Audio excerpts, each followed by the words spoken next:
যে পে স্কেলের জন্য কেউ কাজ করছে না। মানে আপনারা তাদের পোস্ট দেখলেই বুঝবেন যে আসলে তারা কি বলতে চায়, তারা কি বলছে, আর তারা কি করছে। তাদের কথা, তাদের কমেন্টস গুলি, তাদের পোস্ট গুলি দেখলেই বুঝবেন যে আসলে তারা কি করছে আর আমরা কি করছি বলে। মানে বুঝাইতে চাইছি আমি এটাই যে পে স্কেল বাস্তবায়ন কিভাবে হবে বলেন? পে স্কেলের শত্রু তো আমাদের ঘরেই। তারপরও এই যে শেষ সময় এসে আমরা দেখি বিভিন্ন পত্রিকায়, মিডিয়ায় প্রতিদিন আপডেট দিচ্ছে পে স্কেলের পেনশনাররা 100 গুণ বাড়তেছে, তারপরে ওইটা হচ্ছে ওইটা হচ্ছে, এত কিছু যে মিডিয়ায় নিউজগুলি প্রচার করতেছে। এই নিউজগুলি আসলে কোথা থেকে আসতেছে? এই নিউজগুলি আসলে কোথা থেকে হচ্ছে? যদি সরকারি নীতি নির্ধারক না এই বিষয়গুলিকে মিডিয়ার কাছে নাই বলে, তাহলে এই মিডিয়ারা বা এই নিউজ পেপার আলারা এই খবরগুলি তারা তাহলে কোথায় পায়? আমরা নীতি নির্ধারকদের কাছে এটাই বলতে চাই, আমাদের পে স্কেল নিয়ে আপনারা সুস্পষ্ট একটা বিবৃতি দিন, একটা ঘোষণা দিন। পে স্কেল দিলেও ঘোষণা দিন, না দিলেও ঘোষণা দিন যে বলেন না আমরা দিতে পারবো না। ব্যাস, আমরা অন্তত একটা সান্ত্বনা তো পাবো। আমরা এখন প্রতিনিয়ত আমাদের দাবির কথাগুলি বলে বেড়াচ্ছি, বলে যাচ্ছি, আর মিডিয়ারা সমানে তাদের প্রচার করে যাচ্ছে যে পে স্কেল হয়ে যাচ্ছে, এটা হচ্ছে খুশির খবর আসতেছে। আর এই কথাগুলি কারণে বাজারে দ্রব্যমূল্যের উপরে বিস্তার প্রভাব পড়ছে। প্রতিনিয়ত দ্রব্যমূল্যর দাম পরিবর্তন হচ্ছে, দামগুলি বৃদ্ধি পাচ্ছে। আর আমাদের প্রশাসন নির্বাক চলচ্চিত্র, তারা নির্বাক চলচ্চিত্রের ভূমিকা পালন করছে। আরে বাবা, আমরা যারা সরকারের, আপনারা যারা সরকারের নীতি নির্ধারক হিসেবে আছেন, আপনারা একটা স্পষ্ট ঘোষণা দিন যে পে স্কেল হবে কি হবে না, তাও তো আমরা একটা নিশ্চিন্ত থাকতে পারি। আপনারা কিছুই বলছেন না, আর মিডিয়ারা সমানে সরকারের গোপন তথ্যগুলি কি হচ্ছে না হচ্ছে তারা নিউজে প্রচার করে বেড়াচ্ছে। সেটার আসলে কোনো সত্যতা আছে কিনা সেটাও আমরা জানি না। কোনটা ধরে নিব? আমরা প্রশ্ন রাখতে চাই সরকারের নীতি নির্ধারকদের কাছে। আমরা শুধু এতটুকুই বলতে চাই যে আসন্ন ঈদুল আজহার আগেই আমরা সরকারের থেকে একটা স্পষ্ট ঘোষণা চাই। আমরা পে স্কেল সুবিধা ভোগ করব 22 লক্ষ কর্মচারী। আর আমরা আমাদের এই দাবির কথাগুলি এই শেষ সময় এসেও আমরা কয়জনে দাবির কথাগুলি তুলে ধরছি বলেন? আপনারা কয়জনে দেখছেন আমাদের এই দাবির কথাগুলি আমরা প্রচার করছি? আপনারা কয়জনে তুলে ধরছেন? আপনারা হচ্ছেন বোতা মানুষ। বোতা বোঝেন? যে একটা ধারালো দাও আপনি যদি একটা খাটের তলায় বা কোনো একটা জায়গায় রেখে দিন, দেখবেন যে সেখানে মরিচা পড়ে জং পড়ে যায়। আপনাদের মাথার ভিতরে, আপনাদের শরীরেও জং পড়ে গেছে। আপনাদের মধ্যে মানে সেই ধারালো বা সেই তেজ এগুলি এখন আর নাই। আপনারা অনেকেই পে স্কেল নিয়ে বিরূপ মন্তব্য করেন। কেউ আবার বলতেছেন যে পে স্কেল হলে আপনাদের হাতের তারায় লোম জ্বালাইবে।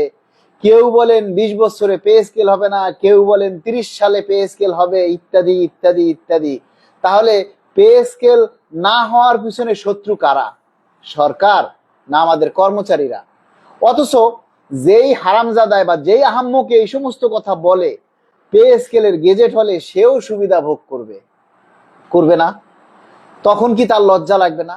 তাহলে আমরা ধরে নিব কি এই সমস্ত কথা যারা বলে তারা না পুরুষ না বেডি মানুষ। বাকিটা আপনারা বুঝে নিন।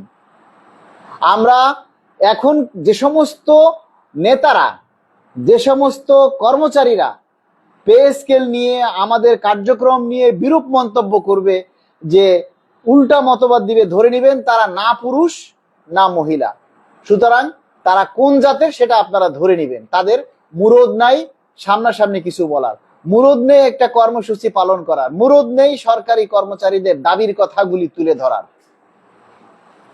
তারা শুধু মানুষের বিরুদ্ধে চক্রান্ত করতে পারে, মানুষের বিরুদ্ধে ষড়যন্ত্র করতে পারে, কিন্তু একটা কথা তারা ভুলে যায় যে কখনো মিথ্যা দিয়ে সত্যকে ঢেকে রাখা যায় না।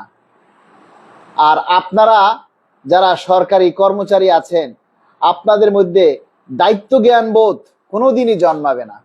আজকে আপনাদের নিয়ে আমরা এই যে প্রোগ্রাম করছি, লাইভে এসে কথা বলছি, আমরা পোস্ট দিয়েছি যে আজকে লাইভে আসবো, তারপরও লাইভে আপনারা মানুষ নেই। এখন দেখা যাচ্ছে 320 জন মানুষ লাইভে আছেন। কয়জনে শেয়ার করেছেন? আপনাদের দাবি নিয়েই কথা বলেছি, কয়জনে শেয়ার করেছেন বলেন? এই যে আমরা গত শুক্রবারে পটুয়াখালীতে আমরা প্রোগ্রাম করেছি, তারপরে খুলনাতে আমরা প্রোগ্রাম করেছি। কাদের জন্য? আপনাদের জন্যই তো, আপনাদের দাবির কথাগুলি তো বলার জন্য আমরা এই যে নিজের টাকা খরচ করে পটুয়াখালী গিয়েছি, পটুয়াখালী থেকে আবার খুলনা গিয়েছি, খুলনা থেকে আবার ঢাকায় এসেছি, কাল রাত 12টায় ঢাকায় এসে পৌঁছেছি। কাদের জন্য? আপনাদের জন্যই তো। আপনারা কোথায়? কোথায় 22 লক্ষ কর্মচারী বলেন? সরকার কি এই 200-300 মানুষের গোনায় ধরবে? বলেন। আগামী 16 তারিখ মানে আগামী শনিবার জাতীয় প্রেস ক্লাবে আমরা পে স্কেল বাস্তবায়নের জন্য আমরা যে কেন্দ্রীয় প্রতিনিধির সভা আমরা আয়োজন করেছি। আমরা আপনাদেরকে বলেছিলাম যে আমাদের এই কেন্দ্রীয় প্রতিনিধি সমাবেশ করতে গেলে অনেক খরচ, আপনারা সেই আপনাদের যে কাঙ্ক্ষিত সাপোর্ট সেটা আমরা পাই না। কিন্তু আমরা সরকারি কর্মচারীদের অবস্থান সম্পর্কে জানি, অনেকের খোঁজখবর নিচ্ছি, অনেককেই আমরা দেখছি। হয়তো অল্প কিছু মানুষ কষ্টে আছে। সরকারি কর্মচারী মুখে বলেন যে ঘরে ভাত নাই, কিন্তু ওই বুফে গেলে জায়গা পাওয়া যায় না, একটা ভালো রেস্টুরেন্টে গেলে জায়গা পাওয়া যায় না, তখন টাকার অভাব হয় না। আপনার দাবি বাস্তবায়ন নিয়ে আমরা কথা বলি, আপনাদের বেতন বৃদ্ধির জন্য, আপনাদের পে স্কেল আদায় করার জন্য আমরা কাজ করছি, অথচ আমাদেরকে একটু সহযোগিতা করার মন মানসিকতা বা একটু সহযোগিতা করার আত্মা আপনাদের হয়ে ওঠে না। লজ্জা লাগে আপনাদের নিয়ে আমরা কাজ করছি, আপনাদের দাবির কথাগুলি আমরা বলে বেড়াচ্ছি, আপনাদের দাবি আদায় করার জন্য আমরা কাজ করছি। আপনারা আমাদেরকে কতটুকু সহযোগিতা করেন বলেন তো? আমরা আগামী 16 তারিখ জাতীয় প্রেস ক্লাবে আমরা প্রতিনিধি সমাবেশ করব বিকেল 3টায়, এবং 3টা থেকে আমাদের প্রোগ্রাম চলবে সন্ধ্যা পর্যন্ত। সন্ধ্যার পরে আমরা মোমবাতি হাতে নিয়ে মৌন মিছিল করব প্রেস ক্লাবের সামনে।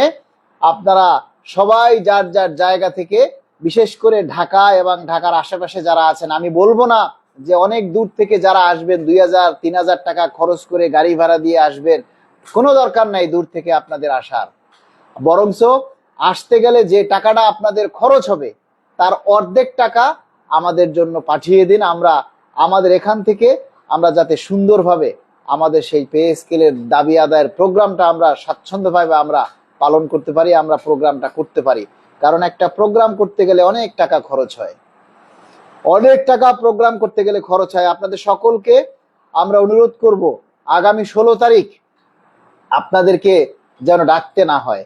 আরে ভাই, শেষ সময়, আর কয়টা দিন, মাত্র এই কয়েকটা দিন বাকি আছে। আগামী 7 জুন হচ্ছে বাজেট অধিবেশন শুরু, আগামী 7ই জুন বাজেট অধিবেশন শুরু হবে, তারপরে 11ই জুন বাজেট ঘোষণা করবে। এই যে আপনারা এখনো সজাগ না, এখনো নিজের দায়িত্বের প্রতি আপনারা সচেতন নয়, যদি কোনো কারণে বাজেট রাখা না হয় তখন কি করবেন? আঙ্গুল চুষতে হবে, আঙ্গুল। ঘরে বসে চোখের পানি ফেলতে হবে, এছাড়া আর কিচ্ছু করার থাকবে না আপনাদের। এখনো সময় আছে, আপনারা জেগে উঠুন, দাবির ব্যাপারে আপনারা স্পষ্টভাবে কথা বলুন, দাবিগুলি প্রচার করুন, দাবিগুলি তুলে ধরুন। আর একটা কথা হচ্ছে, যারা পে স্কেলের দাবি নিয়ে কথা বলেন তাদেরকে অনেকেই ভিউ ব্যবসায়ী বলে। আমরা সেই সকল ভিউ ব্যবসায়ীদেরকে, সকল সম্মানিত ভিউ ব্যবসায়ীদেরকে আগামী 16 তারিখ জাতীয় প্রেস ক্লাবে আমন্ত্রণ জানানো হলো। যারা বিশেষ করে পে স্কেলের দাবি প্রচার করেন, পে স্কেলের বাস্তবায়নের জন্য দাবির কথাগুলি তুলে ধরেন, সেই সকল সম্মানিত ভিউ ব্যবসায়ীদের সকলকে জাতীয় প্রেস ক্লাবে আগামী 16 তারিখে আহ্বান করা হলো। আপনারা সবাই আমন্ত্রিত, সবাই চলে আসবেন, কেউ যেন বাদ না যায়। 16 তারিখের প্রোগ্রামটা হচ্ছে আমাদের এই বাজেটের, মানে এর আগে আমাদের সর্বশেষ প্রোগ্রাম।